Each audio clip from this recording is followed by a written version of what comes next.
체험을 통하여 아는 믿음의 세계라는 제목으로 말씀을 나누려고 합니다. 이 코로나라는 것이 전 세계적으로 많은 사람들에게 충격을 주고 많은 상처를 주고 많은 아픔을 주었습니다. 많은 사람들이 생명을 잃어버리고 교회는 정말 반토막이 나고 교회 학교가 무너지고 개척교회가 문을 닫고 지금도 많은 교회 성도들이 교회를 떠나가고 있습니다. 이 코로나를 영적인 시각으로 보면 거대한 용광로와 같다라는 것입니다. 여러분, 거대한 용광로 안에 쇠들이 들어가면 이물질이 갈라지고 여러 가지 그 티와 흠들, 오물들이 다 빠져나가듯이 이 코로나라는 거대한 용광로 속에 한국교회가 들어갔는데 복음의 핵심 가치를 붙들지 못하고 복음의 보튼지 가치를 붙들지 못했던 교회들은 반토막이 납니다. 번영신학을 강조하고 그저 기복주의의 신앙을 가지고 성공과 출세를 강조했던 비복음적인 것에 붙들렸던 교회들은 반토막이 나서 많은 어려움을 경험하고 있다는 겁니다.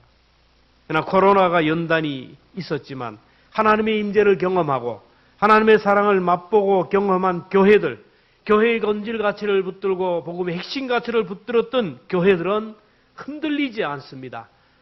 회복이 되고 있고 회복을 넘어 부흥의 자리로 올라가고 있다는 예배의 자리가 흔들리지 않고 봉사의 자리가 흔들리지 않고 헌신의 자리가 흔들리지 않았어요. 주님이 세상 마지막이 되면 믿음이 있는 자를 보겠느냐? 주님이 이렇게 말씀하셨어요. 하나님을 경험하고 하나님을 체험한 사람들은 어떤 환난 가운데도 흔들리지 않아요. 믿음을 지키고 구원을 얻을 수 있지만 하나님의 임재를 경험하지 못한 사람들은 하나님을 체험하지 못한 사람들은 다 곁처럼 날아가고 흔들리게 된다는 거예요. 오늘 이 시대는 하나님의 용광로와 같아요. 불같은 시험은 없지만 하나님은 이 시대에 형통을 통하여 물질의 복을 통하여 볼 것이 너무 많고 들을 것이 너무 많고 누릴 것이 너무 많은 세상이 이 용광로 속에서 믿음의 사람과 그렇지 못한 사람들이 점점 더 나누어지고 있어요. 하나님의 임재를 경험한 사람은 환경이 중요한 거 아닙니다. 부부간에도 살아가면서 희로애락을 통하여 서로를 알아가고 정이 쌓이는 그런 부부는 스토리가 쌓이는 가정은 절대로 흔들리지 않습니다. 깨어지지 않습니다. 하나님과의 관계도 마찬가지. 하나님을 만나고 하나님을 체험하고 하나님의 사랑을 맛본 사람은 어떤 상황 속에서도 흔들리지 않고 담대해요. 모세를 보십시오. 모세가 애굽의 바로 황제 앞에 갈 때 들고 갔던 게 뭡니까? 마른 막대기, 지팡이를 들고 왔어요. 모세가 이스라엘 백성들을 광야 40년 동안 인도할 때 꼭 붙들고 있었던 것이 바로 마른 막대기, 지팡이였습니다. 왜 모세가 이 지팡이를 들고 다녔을까요? 모세의 지팡이는 감정의 지팡이입니다. 체험의 지팡이입니다. 하나님이 자기와 함께 한다는 것을 깨달았던 증거의 지팡이입니다. 하나님이 모세가 이제 이대로 장인 밑에서 40년 동안 처가살이, 여러분 40년 동안 처가살이 했다라는 거 이거 보통 문제가 아니에요. 그런 모세에게 와서 너는 저 애굽에 가서 내 백성 이스라엘 백성들을 구원하라고 미션을 줍니다. 그때 모세가 뭐라 합니까? 안 됩니다. 나는 못합니다. 내가 무엇인데 저 대제국 애굽의 바로 황제 앞에 갑니까? 힘도 없습니다. 능력도 없습니다. 나는 아무것도 할 수 없는 사람입니다. 그때 하나님이 네 손에 뭐가 있느냐? 지팡이가 있습니다. 지팡이를 던져라. 던지니까 뱀이 됩니다. 그 뱀을 잡아라. 뱀이 다시 지팡이가 됩니다. 네 손을 품에 넣어라. 넣었다가 빼니까 문둥병이 됐어요. 다시 넣었다 빼니까 넣었다 빼라 그러니까 성한모. 그 순간부터 모세는 하나님의 말씀이 있을 때마다 지팡이 하나 들고 갔다라는 거예요. 왜 그렇습니까? 이 지팡이를 통하여 하나님이 역사하는 것을 보았거든요. 내가 애굽의 바로에게 가더라도 하나님은 이 지팡이를 통하여 능히 역사할 것이라는 것을 알았거든요. 여러분, 다윗이 이스라엘의 하나님, 이스라엘 백성들을 모욕하는 골리앗 앞에 설 때 물매 5개를 가지고 섰어요. 그 이유가 뭡니까? 양을 치다가 사나운 일이나 늑대가 만났을 때 하나님이 함께 하심으로 물매를 통하여 그 사자를 그냥 넘어뜨리고 이리들을 물리쳤던 경험이 있거든요. 어떤 사나운 짐승이 오더라도 하나님이 다윗이 물매를 던질 때마다 물리쳤던 것을 경험했거든요. 여호와의 이름으로 나가면 언제나 하나님이 승리하게 하셨던 것을 경험했기 때문에 그는 골리앗 앞에 섰을 때 외쳤어요. 사무엘상 17장 45절에 보면 너는 칼과 단창으로 내게 나오거니와 나는 만군의 여호와의 이름 내가 모욕하는 이스라엘 군대의 하나님의 이름으로 내게 나아가노라. 여러분, 하나님을 아는 것, 하나님을 체험하는 것이 이렇게 중요한 겁니다. 그래서 성경은 어떻게 하든지 간에 너희는 하나님의 선하심을 맛보아 알지라. 여호와를 알라, 힘써 여호와를 알라라고 했어요. 하나님을 안다는 것은 체험적이고 경험적인 거예요. 히브리와 우리나라 문화가 비슷합니다. 우리나라 사람들은 안다라는 것은 지식적인 알미 아니에요. 누가 무슨 물건을 자랑하면 봐라, 보면 돼요. 보자 그런 거. 보자는 거 뭐예요? 달라 그래서 손에 붙들어서 만져보고 느껴보고 알겠다는 거예요. 우리가 부모님을 안다라는 것은 부모님이 어느 대학을 나오고 부모님의 성격이 무엇이고 취미가 무엇이고 꿈이 무엇이고 이 구체적으로 아는 것, 이것만을 얘기하는 게 아니야. 내가 부모가 되어보고 나서나 나 같은 아이를 낳아서 길러보면서 나이가 들면서 부모님이 나를 얼마나 사랑하시는지를 알게 되는 거예요. 부모라는 것은 이런 분이라는 것을 알게 되는 거예요. 이게 부모님의 사랑이구나. 비로소 아는 거예요. 아담이 하와를 알고 하와가 아담을 안다고 할 때 알다, 야다라는 말이에요. 키가 얼마고 외모가 얼마고 취미가 어떻고 이게 아니에요. 체험적이고 경험적이고 인격적인 알미예요. 남편이 아내를 알고 아내가 남편을 안다고 할 때 사용하는 말이에요. 성경에서 하나님을 안다라는 것은 지식적인 알미 아니라 체험적이고 경험적인 알미예요. 하나님의 이름이 무엇이고 하나님의 속성이 무엇이고 하나님이 좋아하는 것이 무엇이고 하나님이 싫어하는 것이 무엇이고 예수님의 고향이 어디고 제자가 몇 명이고 예수님이 몇 살에 돌아가시고 이런 알미 아니에요. 예수님에 대하여 이런 지식적인 알면 모르지만 성경에 대해서는 아는 것이 잘 없지만 예배를 드리면서 내 마음이 편안해지고 마음이 뜨거워져요. 기도하는 가운데 주님이 나와 함께 한다는 것이 믿어져요. 내가 오늘 죽어도 주님이 나를 천국으로 인도해 주실 것이라는 것이 믿어져요. 예수님이 나를 위하여 십자가에 못 박혀 돌아가셨다라는 것이 믿어진다라니까요. 이게 바로 아는 것입니다. 이렇게 주님을 체험하고 경험하지 못한 사람은 조그마한 일이 있어도 흔들리게 되고 조그만 말만 들어도 흔들리고 끝까지 가지 못해요. 호세아 6장 3절에 보면 그러므로 우리가 여호와를 알자, 힘써 여호와를 알자. 그의 나타나시면 새벽빛같이 어김없나니 비와 같이 땅을 적시는 늦은 비와 같이 우리에게 임하느니라. 그러므로 우리는 하나님을 만나야 되고요. 하나님을 알아야 되고 하나님을 체험해야 돼요. 오늘 본문을 보면 베드로가 주님을 만나고 체험하는 그 과정을 기록하고 있는데 이런 과정을 통하여 오늘 우리도 주님을 만나고 체험하는 지혜를 얻었으면 좋겠습니다. 자, 베드로는 실패를 통하여 주님을 체험했어요. 여러분, 실패의 자리, 고난의 자리는 하나님을 만나는 자리고 하나님의 손길을 경험하는 현장입니다. 누가 뭐래도 성경에 우리 교회사의 주변의 상황들을 보면 실패와 고난의 자리에서 하나님을 만나요. 실패와 고난의 자리에서 하나님을 경험하는 것을 봅니다. 베드로가 밤새도록 한 마리도 못 잡았어요. 5절에 보면 시몬이 대답하여 이르되 선생님 우리들이 밤이 새도록 수고하였으되 잡은 것이 없지만 만약에 베드로가 고기를 잡았다면 주님을 만날 수 없었어요. 고기를 많이 잡았으면 이거 철수해가지고 이게 많은 고기를 잡았는데 어떻게 오늘 시장에 가서 파는가, 오늘 시가는 얼마나 될 것인가, 어떻게 하면 더 많은 고기를 내일 또 잡을 것인가, 정신이 없었을 거예요. 근데 밤새도록 한 마리도 못 잡는 기적을 경험했어요. 여러분, 어부가 고기를 잡으러 가면 그래도 어느 정도는 잡아야 돼요. 한 마리도 못 잡았다는 것은 충격이에요. 여러분, 반드시 되어야 되는데 누구나 된다고 하는데 안 될 때 사람은 충격을 받아요.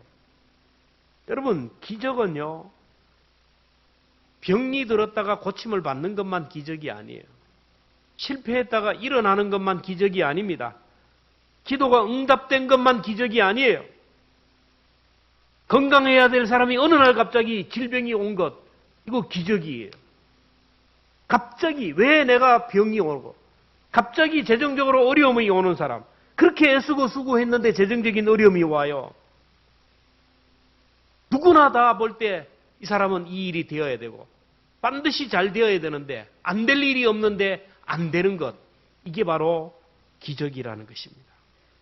기도했으면 반드시 응답되어야 돼요. 내가 그렇게 기도하고 기도했는데 응답이 안 되는 것, 이것도 기적이라는 거예요. 우리의 인생 가운데 빈 그물의 인생, 여러분 이것이 바로 기적이에요.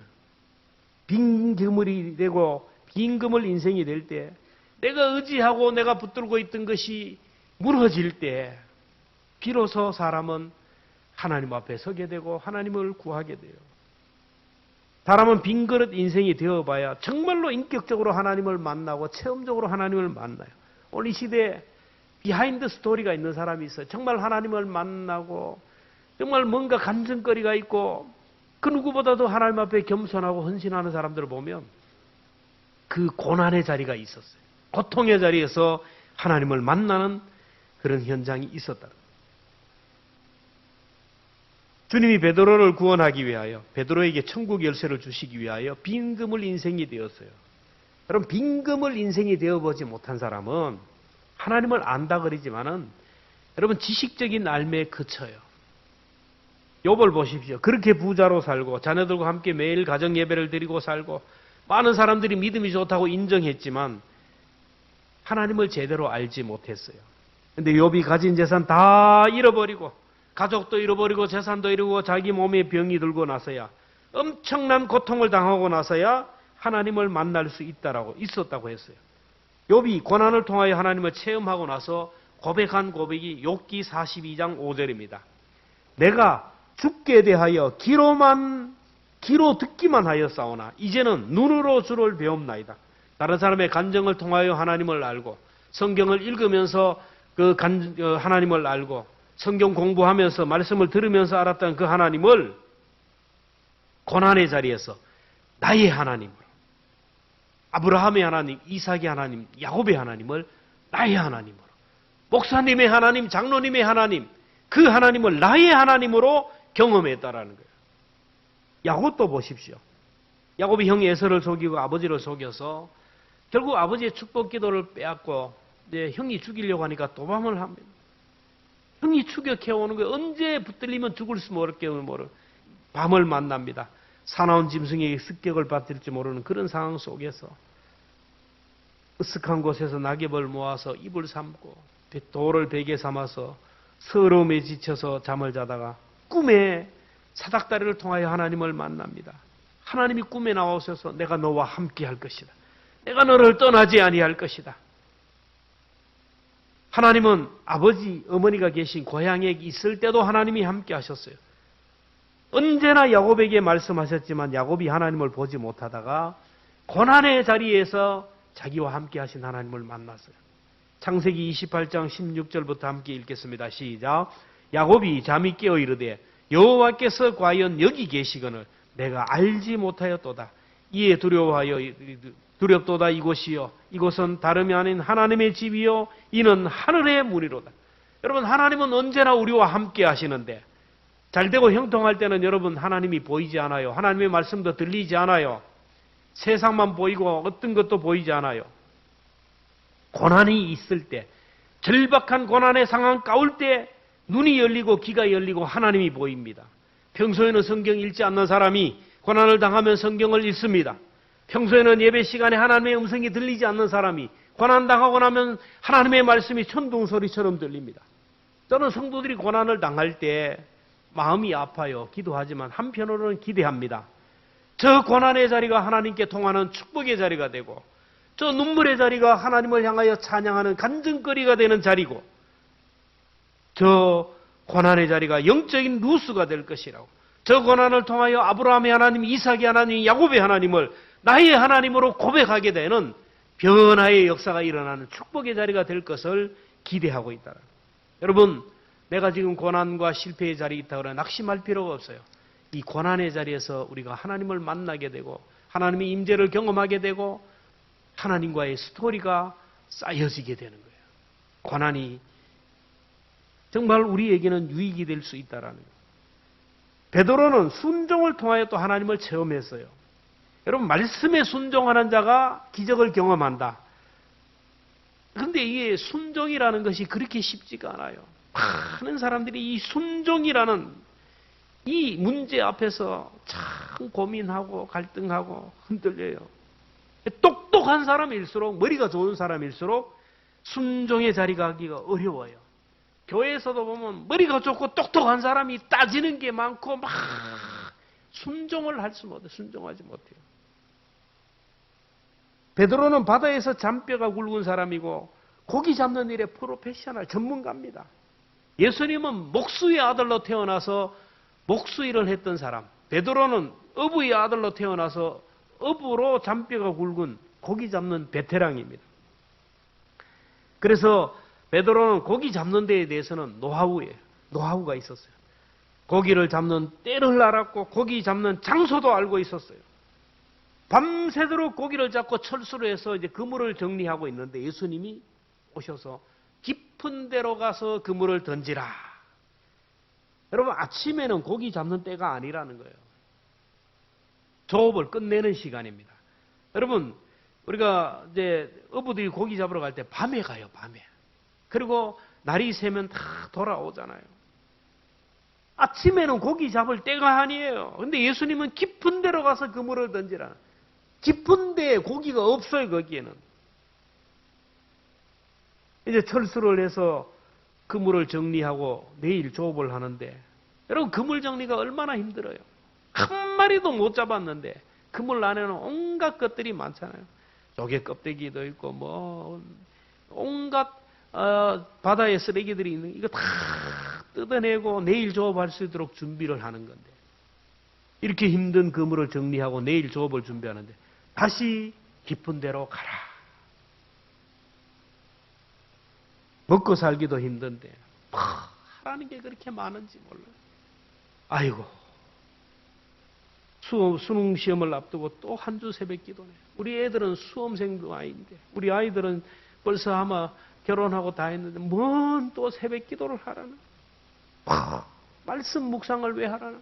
성경을 읽으면 밥이 생기나 떡이 생기나. 저 사람은 아무리 해도 예수 믿을 사람이 아닌데 자꾸 전도하라는 거예요. 삶이 너무 힘들고 괴로운데 뭘 조미 감사를 하라고.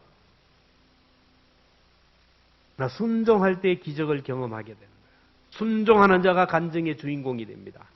베드로는 말씀에 순종하여 그물을 내렸는데 6절 7절에 보면 그렇게 하니, 순종해서 깊은 데로 가서 그물을 던졌더니 고기를 잡은 것이 심히 많아 그물이 찢어지는지라. 이에 다른 배에 있는 동무들에게 손짓하여 와서 도와달라 하니 그들이 와서 두 배의 체험에 잠기게 되었더라. 순종함으로 빈 그물 빈 배 인생에서 만선의 기쁨을 맛보았는데, 자, 그러면 오늘 우리가 생각할 때, 자, 베드로의 믿음이 먼저입니까? 순종이 먼저입니까? 믿음이 있으면 순종하게 돼요. 순종하면 기적을 경험해요. 자, 그러면 믿음이 먼저입니까? 순종이 먼저입니까? 이거는 마치 닭이 먼저냐 알이 먼저냐라는 묻는 질문과 같아요. 믿음이 생기면 순종하게 되고요. 믿음이 우리를 순종의 자리로 인도한다라는 거예요. 순종하면 기적을 경험하게 되고, 기적을 경험하면 믿음을 가지게 돼요. 요한복음 2장에 예수님이 물로 포도주가 되는 기적을 행하신 후에 중요한 말씀을 했어요. 요한복음 2장 9절, 연회장은 물로 된 포도주를 맛보고도 어디서 났는지 알지 못하되 물돈 하인들은 알더라. 그렇습니다. 주님의 말씀에 순종하여 빈 항아리에 물을 부으라 그럴 때 물을 부었던 하인들, 그리고 그 물을 다시 연회장에 갖다 주라 할 때 그저 순종해서 갖다 주었던 사람들만이, 순종했던 사람만이 기적이 일어난 이유를 알았다라는 거예요. 순종했던 하인들만이 기적의 이유, 주님의 능력을 알았다는 거예요. 순종한 사람만이 주님의 능력을 알고 말씀의 능력을 알아요. 그래서 순종이 먼저냐 믿음이 먼저냐를 따질 필요가 없어요. 믿음이 생기면 순종하게 되고요. 순종하다 보면 믿음이 생겨요. 부모님이 자꾸 공부해라. 공부해라. 공부해 남준아. 공부해라. 공부해라. 너 공부하라 그러니까 이 아이가 그래. 공부해 주마. 그렇게 원하면 내가 공부할게. 공부를 했어요. 성적이 오릅니다. 성적이 오르니까 막 선생님이 다르게 봐요. 와, 막 선생님이 막 내 이름을 불러주고 막 짜장면도 사주고 막 잘했다 칭찬해. 친구들도 아이고 부러워해요. 부모님이 너무너무 기뻐해요. 이걸 보고 아이가 깨달아요. 와, 왜 공부하라고 하는지 이제야 알겠다. 부모님의 말씀이 믿어져요. 순종하고 나니까 부모님에 대한 믿음이 생기는 거예요. 베드로가 말씀에 순종해서 그물을 던졌더니 완선의 기쁨을 얻게 되었습니다. 순종의 결과를 맛보고 나니 주님의 능력이 믿어지고 주님의 말씀이 믿어졌어요. 그물을 던지라 그래서 무조건 말씀에 이제 던졌더니 고기가 많이 잡. 와, 주님은 한 길 사람 속을 모른다 그랬는데 10길 물속을 알아도 한 길 사람 속을 모른다 그랬는데 주님은 저 물길 있는 그 바다 속까지 다 보고 계시네. 와, 주님의 능력을 본 거예요. 그래서 베드로가 고기를 잡고 나서 뭐라고 합니까? 나를 떠나소서. 바다 깊은 가까까지 보시는 그 주님이 내 마음을 보셨을 텐데 그물을 던질 때 아이고 아멘 감사합니다. 기쁨으로 순종하지 못했거든요. 아유 예수 이 새벽에 왜 찾아와가지고 왜 지금 그물을 던지라고 힘들어 죽겠는데 피곤해 죽겠는데 에휴 되나 안 되나 한번 보자. 이런 마음으로 던졌는데 이 마음이 들통이 났거든. 그래서 주여 이 죄인을 떠나소서. 여러분 순종하고 나니까 주님의 능력이 보이고 주님의 권능이 보이고 주님을 믿어지게 되어요. 그리고 오늘 본문을 보면 여러분 순종은 이 베드로가 순종하게 되었는데 그냥 순종된 것이 아니에요. 여러분 순종이라는 것은 믿음이라는 것은 그냥 생기지 않아요. 믿음이라는 거. 자 오늘 본문을 보면 예수님이 베드로에게 가서 깊은 데로 가서 그물을 내려 고기를 잡으라 그냥 얘기하지 않았어요. 4절을 보면 말씀을 마치시고 시몬에게 이르시되 깊은 데로 가서 그물을 내려 고기를 잡으라. 말씀을 어떻게 했다요? 마치시고. 이 말씀을 마치시고라는 단어를 주목해야 돼요. 베드로가 밤새도록 고기를 잡았지만 한 마리도 잡지 못하고 그물을 내려서 씻고 있을 때 예수님이 베드로의 배에 타고 말씀을 전하서 3절에 보면 예수께서 한 배에 오르시니 이 배는 시몬의 배라 육지에서 조금 떼기를 정하시고 앉으사 배에서 무리를 가르치시더니 베드로의 배를 타고 나서 말씀을 전했어요. 이 말씀을 전할 때 베드로는 이 말씀을 들었어요. 그물을 씻으면서 말씀을 듣고 그물을 기부면서도 주님의 말씀을 들었어요. 베드로가 말씀을 듣는 중에 믿음이 생겼어요. 그래서 주님이 깊은 데로 가서 그물을 던지라 하시니까 5절에 보면 시몬이 대답하여 이르되 선생님 우리들이 밤이 새도록 수고하여서내 잡은 것이 없지만은 말씀에 의지하여 내가 그물을 내리기도 하고 그렇게 하니 고기를 잡은 것이 심히 많아 그물이 찢어져. 말씀을 자꾸 듣다가 보니까 이분의 말씀을 들을 만하다. 말씀을 자꾸 듣다 보니까 이분은 보통 분이 아니다. 이분의 말씀에 순종해야 되겠다는 믿음이 생겼어요. 그렇습니다. 믿음이라는 것은 들음에서 나요. 로마서 10장 17절은 믿음은 들음에서 나고 들음은 그 그리스도의 말씀으로 말미암는다. 말씀을 자꾸 읽다가 보면 믿음이 생기고요. 말씀을 자꾸 듣다가 보면 믿음이 생겨요. 교회 출석해서 예배를 드리다 보니 어느 순간에 하나님이 살아계시다는 것이 믿어져요. 저도 처음에는 교회 갈 때 친구들이 가자 그러니까 따라갔고 성경학교 가니까 뭐 맛있는 거 준다 그러니까 따라갔는데 가서 예배 드리고 말씀을 듣다가 보니까 나도 모르게 말씀이 내 속에 들어와서 믿음이 생겼어요. 천국과 지옥이 있는 것이 믿어지더라고요. 예수님이 나를 위하여 십자가에 못 박혀 돌아가셨다라는 것이 믿어지고 하나님이 나와 함께 하시고 나를 사랑하신다는 것이 믿어져요. 여러분 믿어지는데 어떻게 하는 거예요? 이 믿음은 하나님의 선물이라는 거예요. 근데 안 믿어지는 사람이 있어요. 죽어도 안 믿어진대요. 그렇게 오래 교회 다녀도 안 믿어져요. 안 믿어져요. 이게 그래서 믿음은 하나님이 주시는 선물이라는 거예요. 여러분 예수 그리스도가 믿어지고 하나님이 나를 사랑하는 것이 믿어지고 오늘 내가 죽어도 하나님이 나를 천국으로 영접해 주실 것이라는 것이 믿어지는 사람은 여러분 하나님의 은혜를 받은 사람이에요. 선물 받은 사람이에요. 믿음은 하나님의 선물이에요. 마지막으로 베드로는 주님이 존재하신 주님의 존재를 인정할 때 그는 하나님을 체험했어요. 파스칼은 이 세상에는 세 종류의 사람이 있다고 했는데 첫째는 하나님을 찾다가 하나님을 만나고 하나님 주시는 기쁨과 평안을 누리며 살아가는 오늘 우리와 같은 사람이 있어요. 둘째는 하나님을 찾지만은 아직도 하나님을 만나지 못하고 수박 겉핥기식으로 살아가는 사람이 있어요. 셋째는 하나님을 인정하지도 않고 하나님을 찾으려도 하지 않고 하나님이 없는 인생을 살아가는 사람이 있어요. 중요한 것은 오늘 우리가 인정하든 인정하지 않든 하나님은 살아계시고 하나님은 여전히 오늘 우리와 동행하고 계시다는 거예요.